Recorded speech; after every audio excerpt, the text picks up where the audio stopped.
Akala ko yun. Talaga. Lipunan mo. Saan ka pa? Ganun din naman. Nakailan ka? Nakasamit. Hila mo naman. Pero wala ko. Wala ko yung pera. Puri ko lang ako sa mesa. Kasi totoo ko na. Ganun ba yun? Ganun ba yun?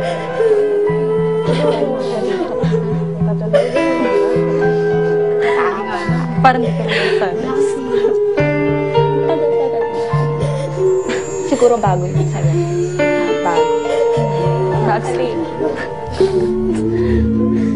pa-parlor pa nga ako. Ang ingay naman naman. Okay, pabagay rin natin tayo.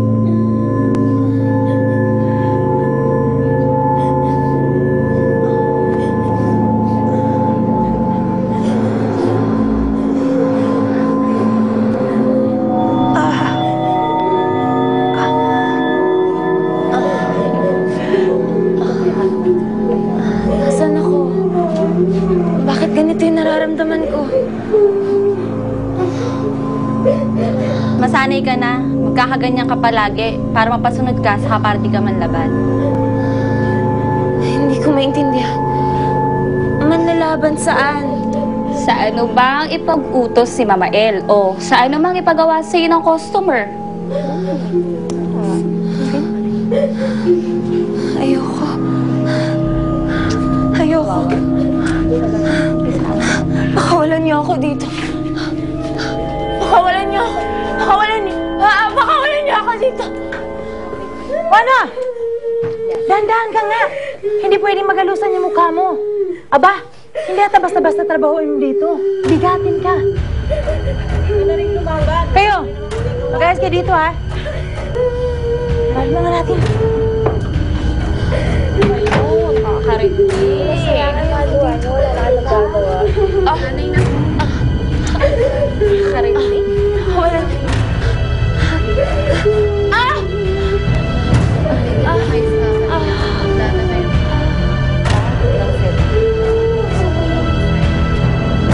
Sig! Lumabas ka dyan! Ilabas mo si Eden! Sig! Lumabas ka dyan! Ilabas mo si Eden! Sig!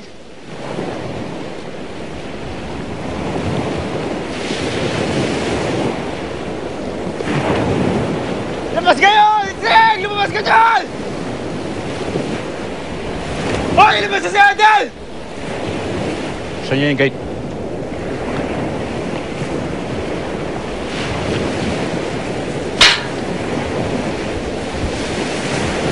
Ano ba? Huwag kang maggulo dito sa pamamahay namin. Nasa si Eden. Ilabas niyo si Eden! Wala kaming pakialam kay Eden. Kaya huwag ka na nang bubisit dito. Huwag na kayo magmaang-maangan. Kayo lang ay may motibo. At kayo lang ang kilala kong may interes sa Perlante. Kung nawawala si Eden, problema mo yun. Ha? Balis ka na dito. Ayun na. Hoy! Kinakausap mo kayo! Ilabas niyo si Eden! Inuubos mo talaga ang pasensya ko. Fred,